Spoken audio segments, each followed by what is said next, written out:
Ever wish for a safe place to have conversations that need to be had?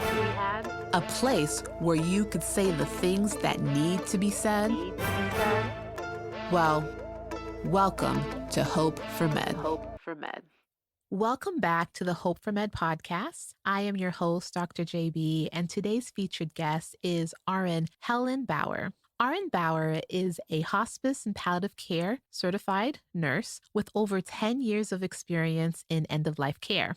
RN Bauer's passion for quality end-of-life care can be heard on the Heart of Hospice podcast as she leads discussions on hospice philosophy, how to get the most from a hospice experience, and advanced care planning. Welcome, RN Bauer.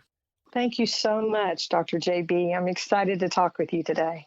Yes, I'm so happy that you're able to be here and join our podcast today. Thank you.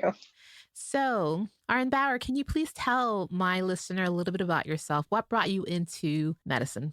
Well, back when I became a nurse, what I think is a young age, back in my 20s, I've been a nurse for over 30 years. I had a lot of aspirations of being a travel nurse, being an emergency room nurse or an ICU nurse. And I wanted a job that would be reliable. And my thought was there would always be sick people. And so that was really my catalyst for going into nursing. I enjoyed connecting with people and feeling so much purpose. I found so much purpose in nursing and was so excited, got into nursing school, finished out my nursing education, and started in the hospital, did hospital-based nursing for a few years. And then I went into community-based care, not at all what I saw myself doing. And I did that for 13, 14 years before I went into hospice care. And my entrance into hospice was one of those surprising stumbles. When you talk to hospice employees, hospice professionals, a lot of times they'll tell you that they felt a calling, a pull towards end-of-life care, that maybe they had a personal experience and they felt this mission of working with people who were at end of life. And again, with me, it was more practical. I was looking for a full-time job. And I had a friend, a nurse that I admired, a wonderful LVN, and she said, hey, I work with a great team at a hospice agency. You should try over here because we have a position open for an RN. And so I said, sure, nursing is nursing, right? And so I went over there and got a job as a case manager where you manage a small load of patients, a small census of patients. And I had the most incredible, intense experience. The first day I rode out into the community with another nurse. I was training. I did the OSHA, the bloodborne pathogen training that you do. And then they sent me to make a patient visit. And it was an end-stage Alzheimer's patient. And the family had said, well, she's not having a very good day. And as a home health nurse, it was all about getting people independent, getting them better, and sending them out on their own. So I had never seen a patient die in all those years. And my first visit with a patient in a home, the patient died while we were there. And I watched an LVN and then an RN move through this grief experience, helping this family and taking care of this patient with incredible compassion and respect. And I was completely blown away. So that I recognized the meaning and the value of working in such an industry. And I've been there ever since, over 10 years. And so you asked me how I got into healthcare and medicine. It seems such a long way away when I first started, but all my hospice experience in the last 10 years is so vivid. It's a very intense, valuable, meaningful work to me. And when you were on your way to that patient's house and they said the patient wasn't having a good day, did you have any inclination that she was actively dying? No, not at all. Not at all. In my experience as a home health nurse, having a bad day means just some impaired mobility for the day, a little more pain than usual, that sort of thing. This woman was in a fetal position, bedbound. She couldn't interact with anyone. She was nonverbal, couldn't feed herself, incontinent. Her definition of a bad day was not anything that I had really witnessed before as a nurse in my career. It was a very different niche niche of nursing. Wow. And so, can you walk my listener through what that first experience was when you were observing how your colleagues maneuvered through the grieving process with the family? It was very inspiring to watch it. I didn't realize at the time, at that point, at that moment, watching the nurse work with the family, I was just trying to soak up as much of the learning as I could because I was there to train, to observe. And she was working with a family member, a woman, middle-aged, who was taking care of the patient, who was an older woman. And the woman was very tearful, but she had been caring for this woman in her home for a long time. I thought it was the patient's daughter. And the nurse I was working with was very skilled at providing the education that it took to companion the daughter through the dying process itself, explaining this is what is happening, this is what you're seeing, this is what you can expect to see. And at the same time, providing comfort and compassion. Would you like us to call someone to be with you? Have you thought about this? Providing space at the bedside for the daughter to be there, to be physically present with the patient and supporting her and reminding her everything you're feeling is normal and this is your time to talk with her. And it became such a rich, deep experience, Dr. JB, because the daughter got into the bed with the patient. And again, I'd never seen anything like this. And here's this woman, the patient in a fetal position, contracted. And the daughter wraps her arms around the woman and cradles her like a baby, like you would a child. Wow. And whispered in her ear, telling her, I'm right here with you. You're not by yourself. We're all okay. You're okay too. I'm here with you. And she did this right up until the woman took her last breath. And what the daughter said was that the patient had always said the only thing that she was afraid of was dying by herself.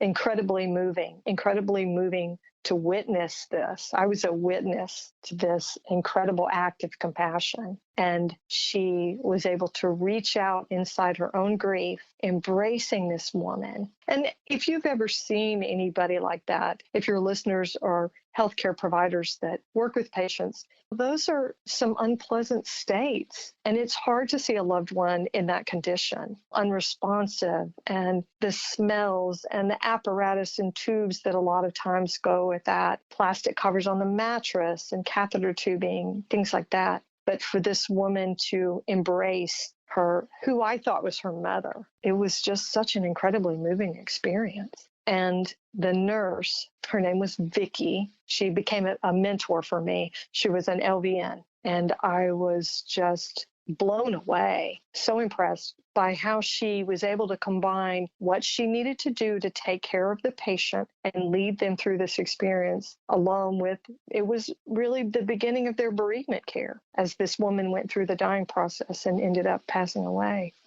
Just mostly respectful. And I think the recognition of the emotional grief and the need to be able to cope and understand what was physically happening in the room with the patient, it's a very fine combination. And this LVN was able to balance and give that family everything that they needed to get through this experience. It was really, really fascinating, incredible. And that's basically how she began the grief care, the bereavement care for this family. Wow. So this experience really sounds like it left a lasting impression on you. It did. It absolutely did. It's over 10 years now, 11 years now. And I remember that. I can tell you the name of the patient, the name of the nurse that I was with, where the patient lived. And it was really remarkable because it turned out that this was not the patient's daughter. It was her daughter-in-law. This was not her blood relative. Oh, wow. She had been caring for her mother-in-law, she and her husband, in their home for 7 or 8 years, and caring for her as she moved through her disease trajectory. And she had been bedbound for quite a while. while. And the devotion, the devotion of the care, because we know what a burden of caregiving it is to take care of a bedbound, completely dependent patient, what a burden of caregiving that is. It was just an incredible thing. It was extremely memorable to the point where I can recount that story and I look back and I realize that was the catalyst for everything I've done in my career in hospice over the last 11 years. Wow. And that patient was so fortunate to be able to die surrounded by loved ones. Absolutely. It was really very beautiful. If you can have a good death and a good death visit, a good event, that was it.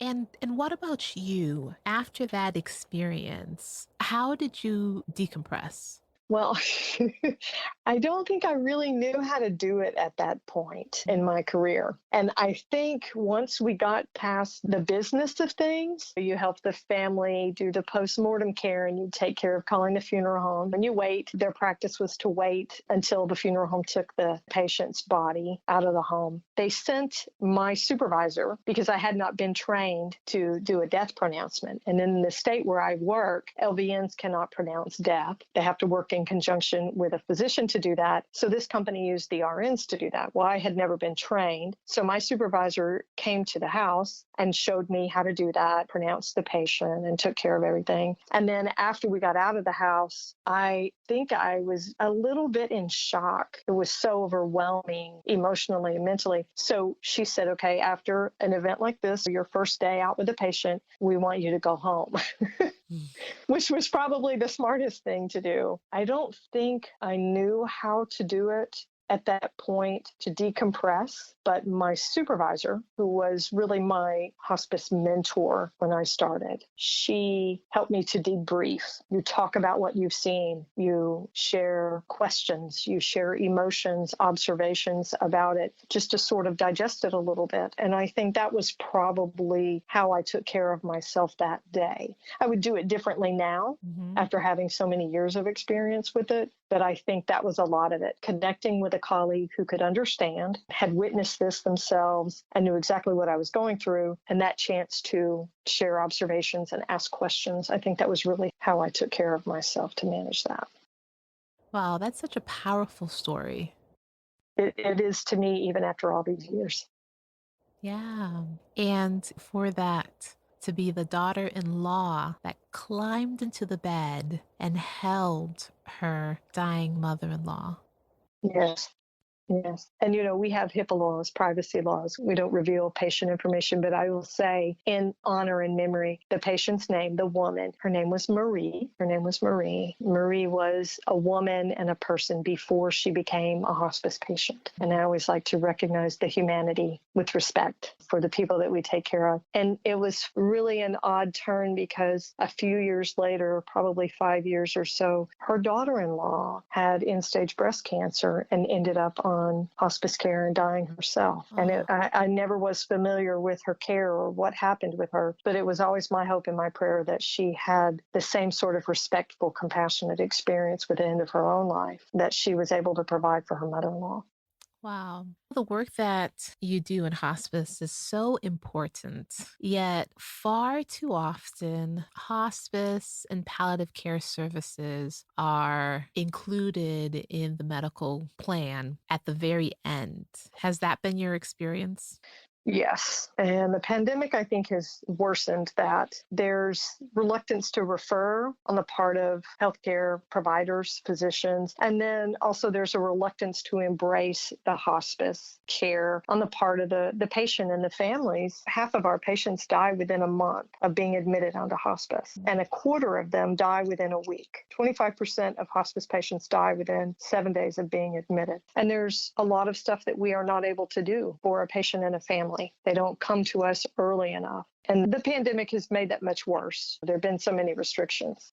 So, but even before the pandemic, there was a reluctance to refer. Yes. And why do you think that is?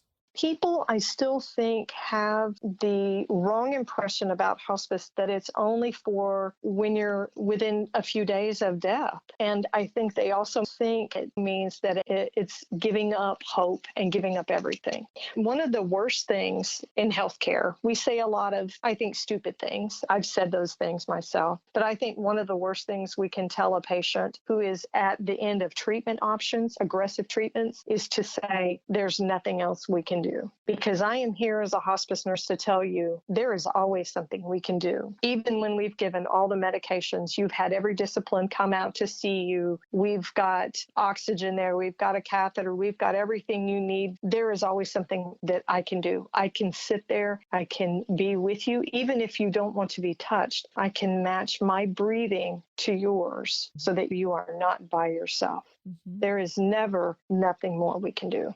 And I can manage your symptoms. You don't have to suffer.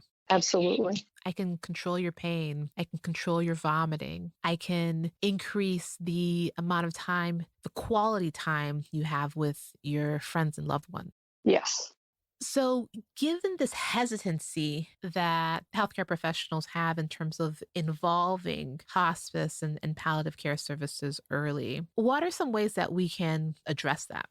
The word that comes to my mind is upstream. Let's have those conversations about hospice care upstream, earlier, way earlier. We should be talking to younger patients. We should tell them this is part of a disease trajectory. There is home health care, there's aggressive care, there's palliative care, which is also another component of healthcare that people are not as well educated about. And then there's hospice care. I think having those conversations earlier, talking honestly about what they are and what we do in hospice. I also think that there is a lack of knowledge inside other silos, because we are very siloed in healthcare these days, about what hospice actually does. I think that's part of the problem is our colleagues in other healthcare arenas don't know what we do. When I worked in home health, when I worked in home infusion, I didn't know anything about hospice care.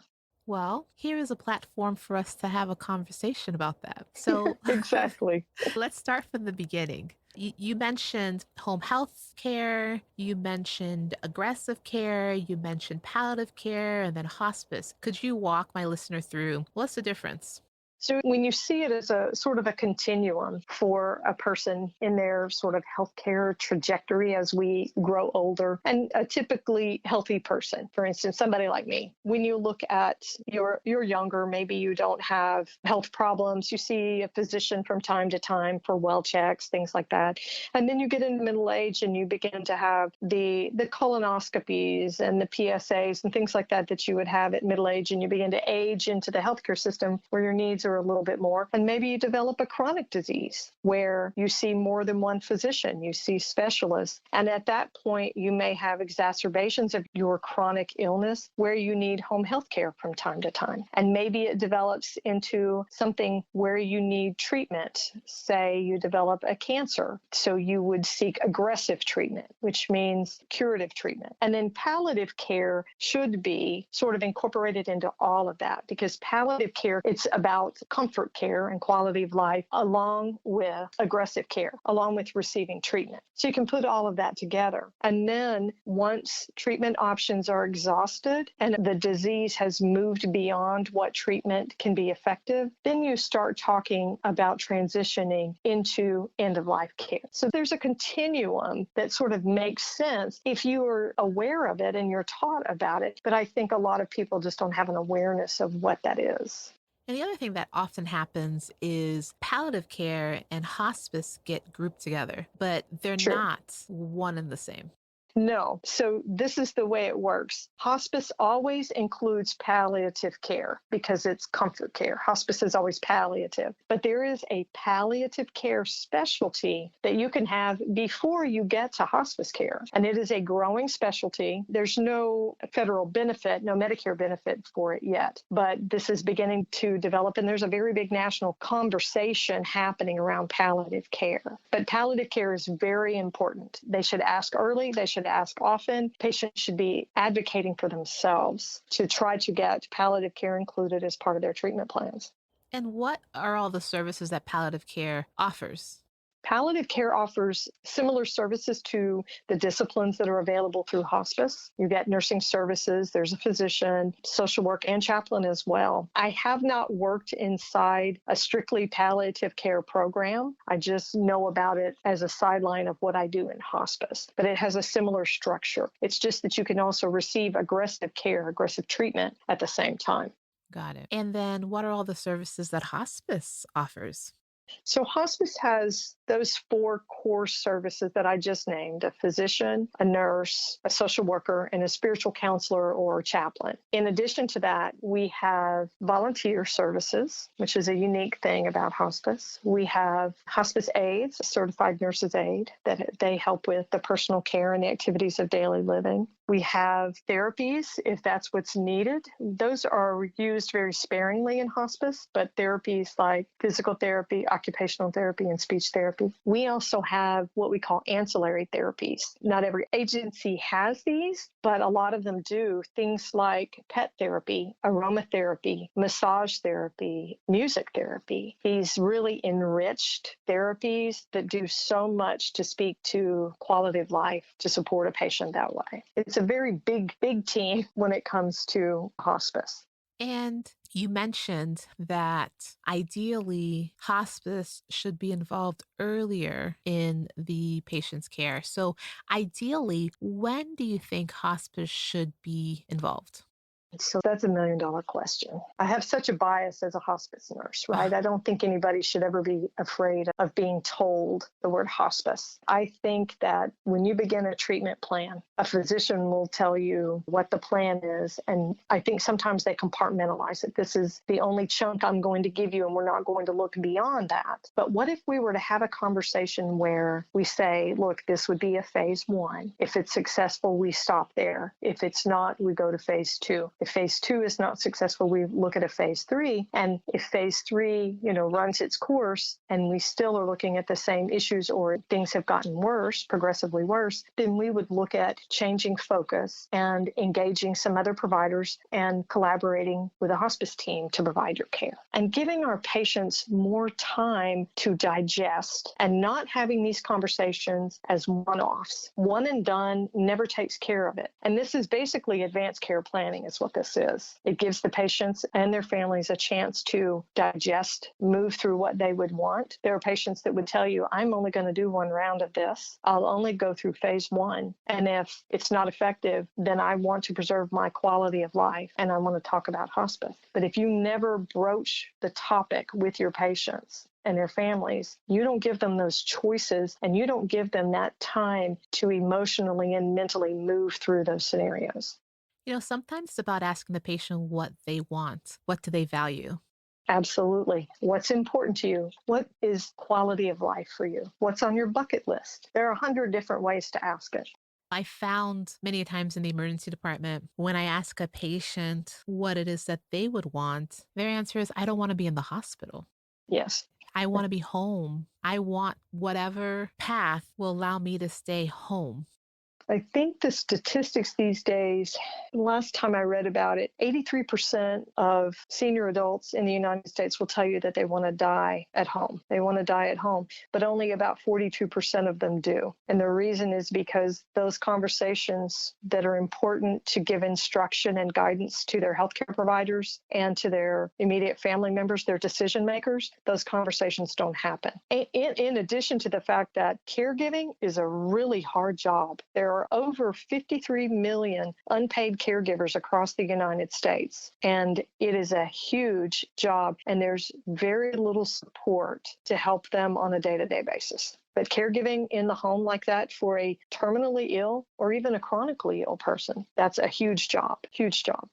And some of the support that these caregivers would be privy to are what you mentioned before, starting with home health aid services.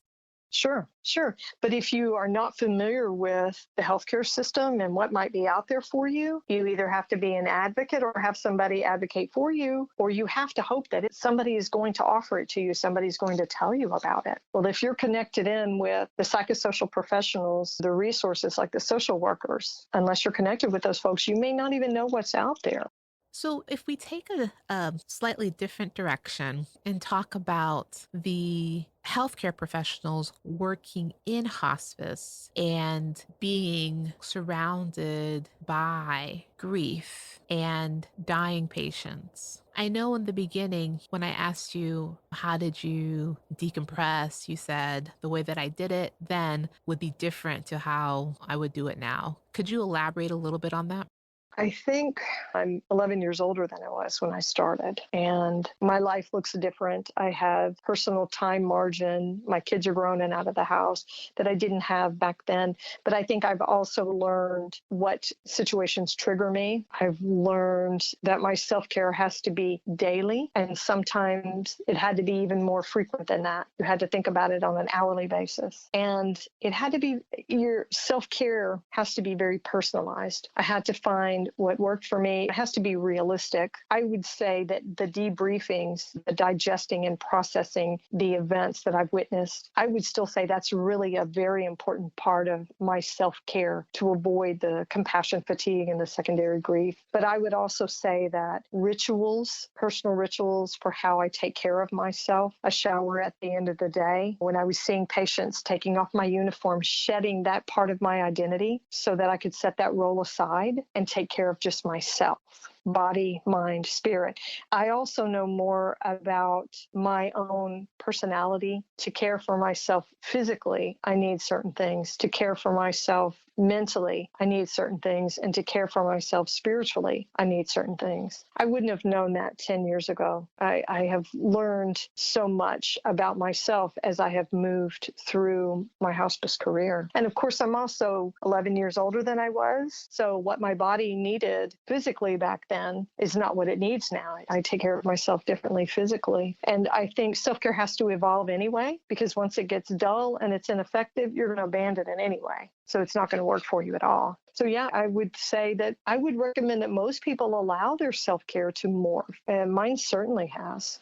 So it sounds like to me that you are very much in tune with yourself and your needs moment by moment. How I, did you develop that?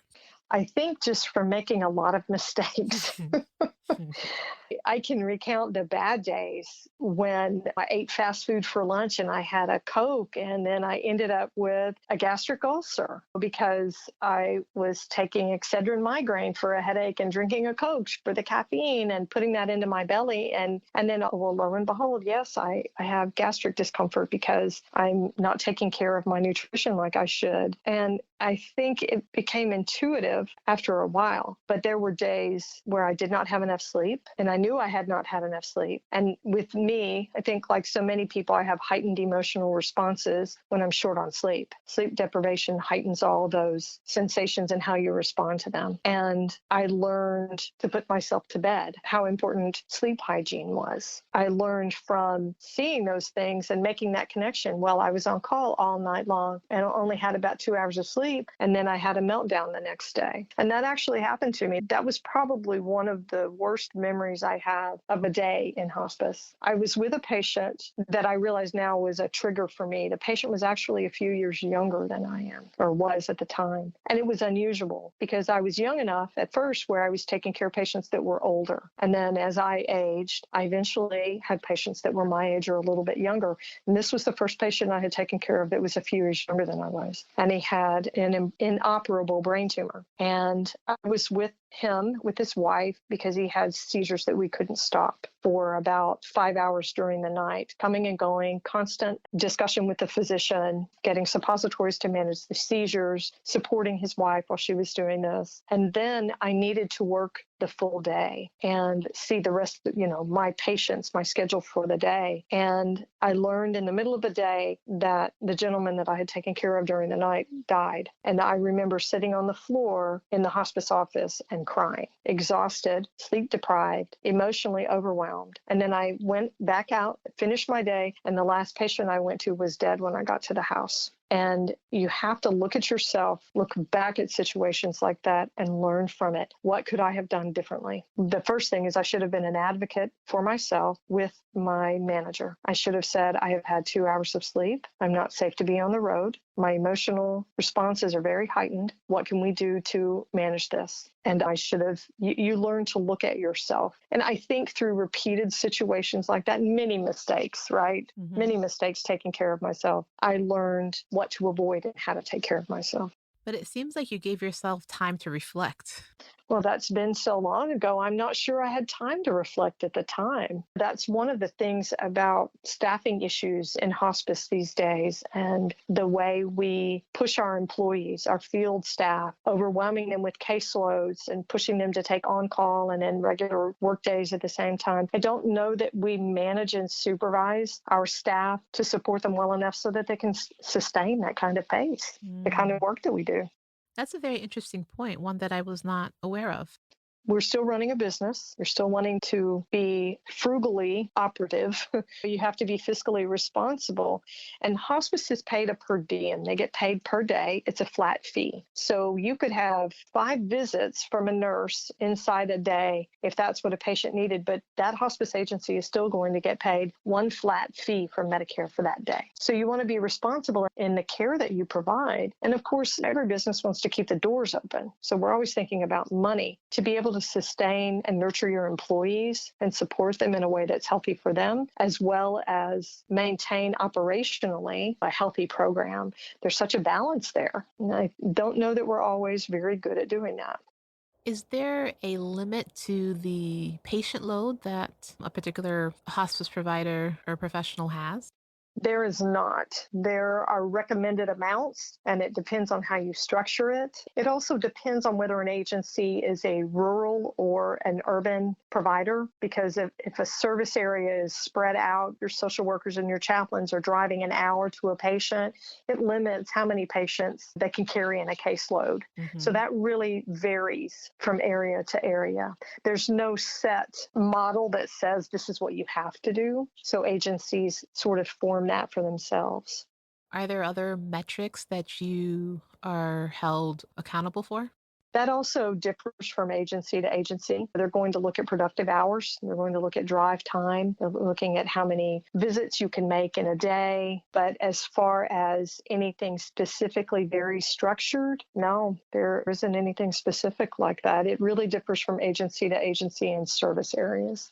And you mentioned sleep and advocating for yourself during that instance when you had only 2 hours of sleep and had that experience with the patient when he was seizing. And then the end of your day, you came to another patient's house and you found that they had died. In addition to being more intentional with a person's schedule, are there other ways that leaders in hospice organizations could provide support for their team members? I would say absolutely yes. I think the first thing is to recognition of the fact that your team members might be tired. They might be carrying secondary grief, and they also might be experiencing personal grief of their own, because as much as we would like to believe it about ourselves, we are not robots. We are humans providing care for other humans. We are fallible, and some of us have our own personal lives outside of our work, although I don't know how we have time to sometimes. But I think the recognition and staying aware of the mindset of your team as a whole, that cultural mindset of your team, because collective grief is a thing for hospice teams. Mm-hmm. And then being aware of how your individual team members are doing. Where are they emotionally? Staying in touch with them, being advocates for them to be advocates for themselves, providing that margin, providing flexibility when it's possible. And at some point, even covering for them, taking on call when that's needed, taking a patient visit when it's needed, taking on some administrative tasks, ordering medications, faxing an application for a resource for your social workers, coordinating with community clergy for your chaplains, but taking on, that's servant leadership. That is servant leadership to be able to take on some of their workload. But I think it would have to start with, are you aware of where your team is at mentally and emotionally? And you mentioned collective grief, which is so important and a topic that we don't discuss near enough in healthcare. We function as a team so closely in hospice because of the work that we do. We may see a patient for weeks, and each discipline is going in there using their skills and their gifts. And then we come back and we meet every 2 weeks, and we're discussing that patient, and we are following their decline and the family, how they're coping and how they move through it. And as the patient declines, of course, our care and what we provide has to get bigger to be able to envelop all the needs that these folks have. And there are times where we will have multiple deaths. Or if it's an inpatient hospice unit where it's almost like a small hospital, these are patients in crisis who a great deal of the time will die there. So if you are looking at an inpatient staff, these are people who deal with death on a much more frequent basis in a very confined area in a facility or a unit. That type of grief becomes something that bonds us. I've always thought there was some sort of extraordinary, I won't say strange, but it's a very unique bond between hospice providers. I have always viewed the teams that I worked with as my work family because they understand what you go through. They have seen it. They've heard you talk about these people. They may have done the death on a patient you've been taking care of for 6 months, and it creates an incredible bond. So as empathic people, compassionate people, and as a team, we share this grief of each other. We share in it and we acknowledge it. We see what the other people are going through. And as a team, that can become very heavy, very heavy. So we have to look to those needs for our hospice teams and make sure that we acknowledge that and we honor it. We honor the work that they're doing that way. And so, what are some examples of when that acknowledgement was done well? I've seen teams do that so many different ways. You can do it in a staff memorial service where you recognize the patients and the families that you have cared for and the work that you've been doing.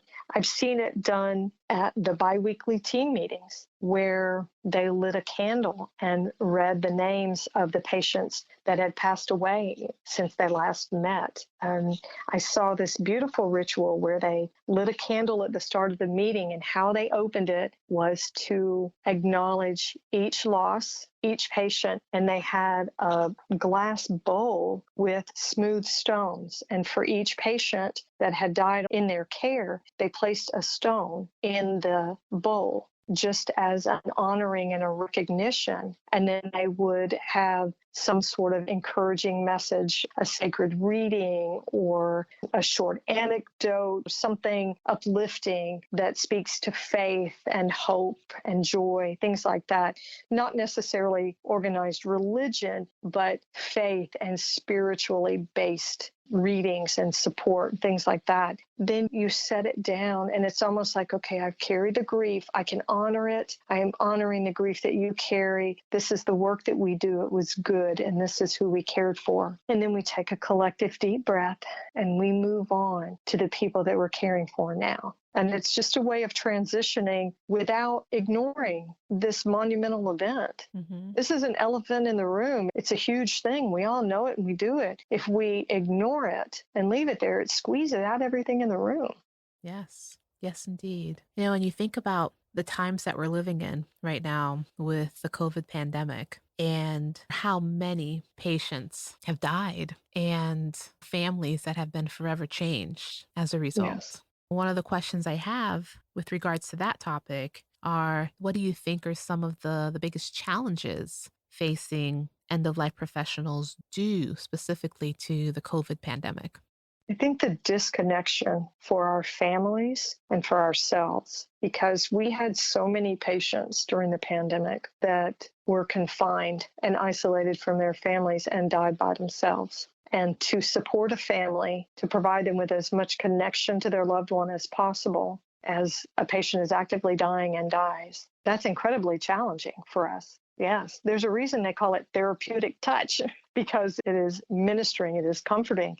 But when you're going through technology, you're visualizing through a window, a phone, an iPad. Yes, those can be beautiful moments, but there's so much disconnection, and that is just an added layer of grief on top of everything else for a family. So I would say that was probably our biggest challenge for hospice professionals and hospice providers, end-of-life providers, was to bridge somehow this painful disconnection between our patients and their families during death. And I would say, in conjunction with that, the disconnection of ourselves from our patients is also a huge challenge. Hospice professionals are typically empathic, compassionate people. We are handholders. We are huggers. We are listeners. We are the people who put a hand on the shoulder. We provide the presence. This is, for so many hospice professionals, who we are at the core of our being. It's not just the work that we do. It's our personalities. It's our characters. These are our gifts, in addition to being our skills. And for us to be separated from our patients, knowing that the family won't allow anybody but the nurse, because we have to confine the risk of transmission of COVID to just make it as small as possible. So we're not going to allow a social worker. We're going to suck up all the caregiving needs and keep the aid out and just do it all ourselves. It makes things harder, but at least we don't have to worry about the coronavirus. And the chaplain, we'll just talk to him over the phone every once in a while, because we can't have any more foot traffic inside the house. We just need to confine it as much as possible. For so many of us in hospice, to be restricted from caring for our patients with presence is a huge challenge. It was disenfranchising. It's disheartening. So I think that disconnection, that separation from our patients and our families was very challenging as well. Wow. It's so heartbreaking.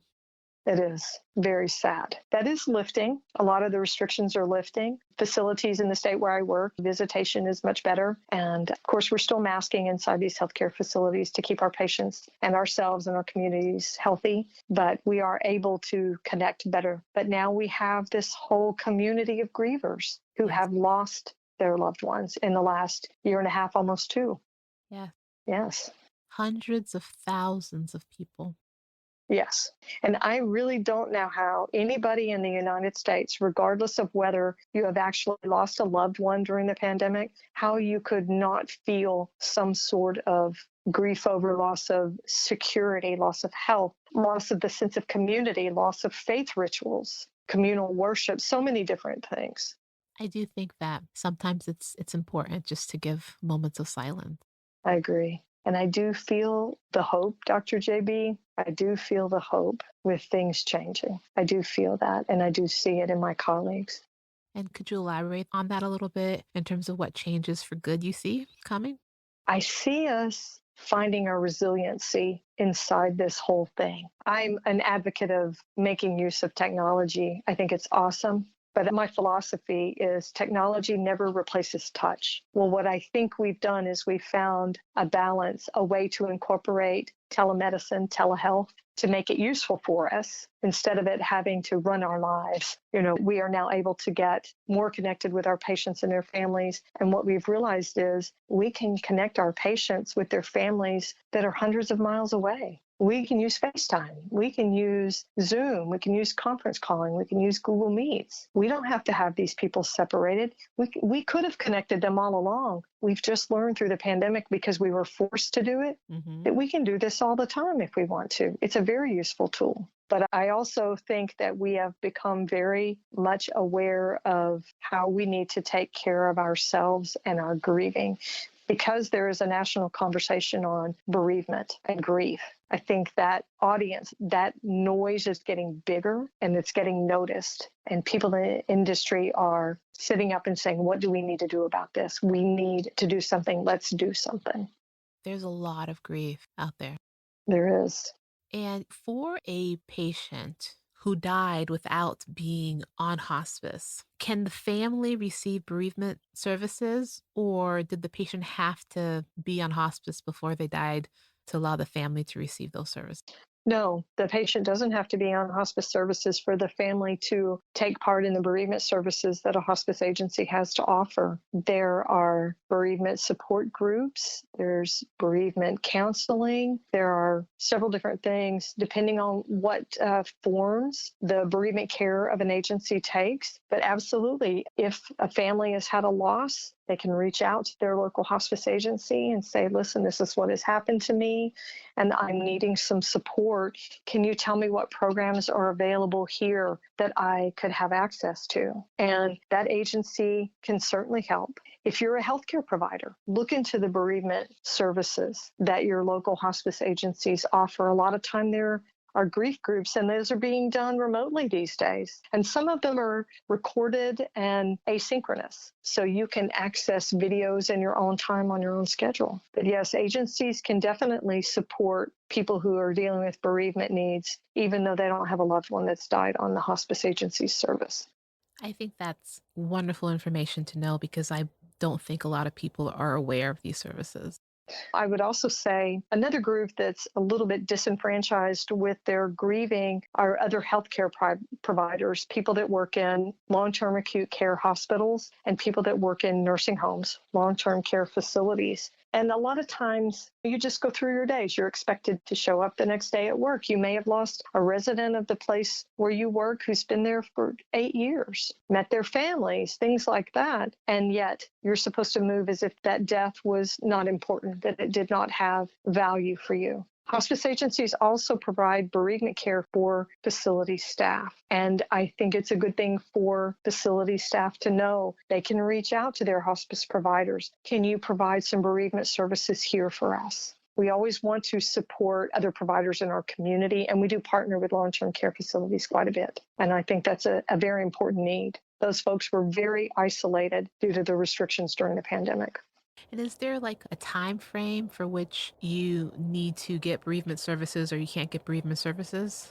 Well, the mandate under Medicare says that bereavement services are supposed to be provided for about a year. It's up to 12 months. Most agencies provide bereavement care for 13 months after the death of the patient. And that's so that you get through those milestones. And of course, the first big milestone, the biggest one, is the first anniversary of that death. And there are numerous smaller milestones along the way, anniversaries, birthdays, holidays, but up to 13 months after. And I would say Medicare, this is their mandate. But there have been people that stayed on with grief group and support groups after that 12 or 13 months has passed. And Alan Walfelt, who is an expert on grief and bereavement, says that really we're missing the window, that the peak of grief following a death of a loved one is anywhere from 18 to 24 months. So when we stop at 13 months, we're missing some of the most intense grief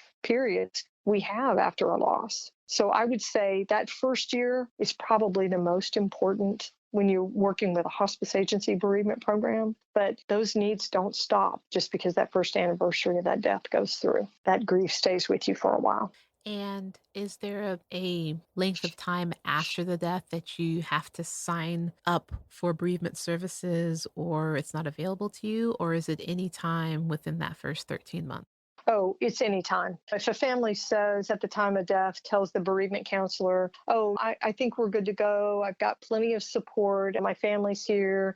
I don't think we need the bereavement services. Well, and then 5 months later, everybody's gone home. The will has been executed and the household has been dissolved. Personal belongings are gone. That's really when the hard work of grieving starts. When your support village drifts back and dwindles down, there's a lot of isolation that comes, and a lot of times the grief becomes real. So you can certainly reach out to your hospice provider and say, you know what, I feel like I need the bereavement support now. I'd like to receive the bereavement care. You can certainly do that. There's no time limit. You don't get taken off the program because you refused it at first. You can certainly come back and say, our needs have changed. Absolutely.